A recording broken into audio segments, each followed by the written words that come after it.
If you were having coffee with me, I would welcome you to this tangle of words and offer you a delicacy grown in the eastern parts of the country, Madhumbe. The president of Uganda encouraged his people to eat cassava due to global circumstances affecting the wheat supply. While Madhumbe are not in the same family as cassava, they do serve as an alternative to bread.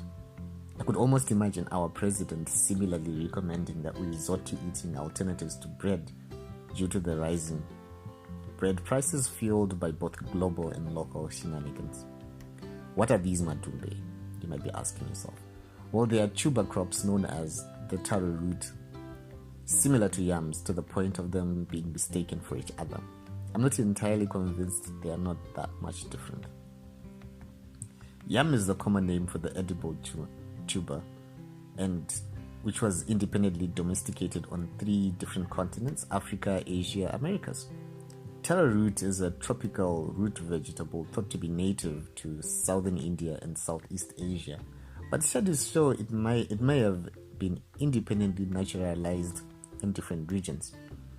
Taro is one of the most ancient cultivated crops, with archaeological evidence showing that its presence over 1,000 years ago. These bad boys may cost a bit more than buying bread. Maybe it's because in Zimbabwe they only grow in specific areas, then make their way to the rest of the country. It's brisk business selling Madhumbe on the highway. A dish of Madhumbe, which is about 4 or 5 of the Madhumbe, would set you back about $4 to $5, unless maybe you grow them in your garden or backyard. I happen to really love them, but some people find them somewhat awkward tasting and a bit wild looking. The simplest way to cook Madhumbe is to boil with a dash of butter, peel, and serve. I know some pound them into a flour which can be then cooked or baked, but I haven't personally seen Madhumbe served in any form except the simply boiled. If you're having coffee with me, I would say that definitely we'll be looking into alternatives for basic commodities, because the recently announced measures to curb inflation seem to have triggered a shortage of the basics, with those with means panic buying adding to the shortages. The government has since made an announcement that duty will be lowered for individuals with free accounts to import basic groceries as one of the measures to contain price rises of basic commodities. Imports have normally carried a steep import duty, not as a means of encouraging or boosting local production. Not to say that people have been actually paying the import duty, but rather there's been an increase in transporter services, from runners and bus companies who can smuggle in goods for a fee much cheaper than duty. The Revenue Authority and the police have been on a blitz to raid transporters for smuggled goods that wouldn't have been declared at the border. The blitz has been so intense that people were complaining that can't the police put that much effort in catching real criminals than harassing people simply trying to import groceries.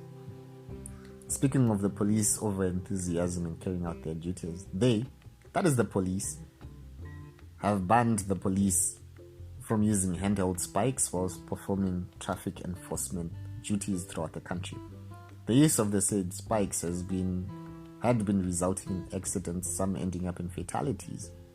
I've been in a pirate taxi trying to evade the police, and it's a hair-raising ordeal that makes you give thanks to all that you hold in reverence to when you arrive safely. If you're having coffee with me, I'll tell you that the somewhat hastily implemented ban on lending by banks as a part of the measures to arrest inflation has been partially reviewed after it had resulted in some unconsidered challenges with services and products that were bankrolled by loans and credit faced challenges in financing. The RBZ had issued out a clarification that the blanket ban on lending exempted marketable commodities.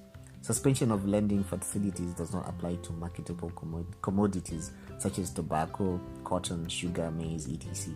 All banks have been advised accordingly, the RBZ said in its statement. Have another bite of Madhumbe. Looks like it might be our new normal. I've just discovered that you can blend them into a smoothie. Just might try that next. Cheers. What's been happening in your part of the world?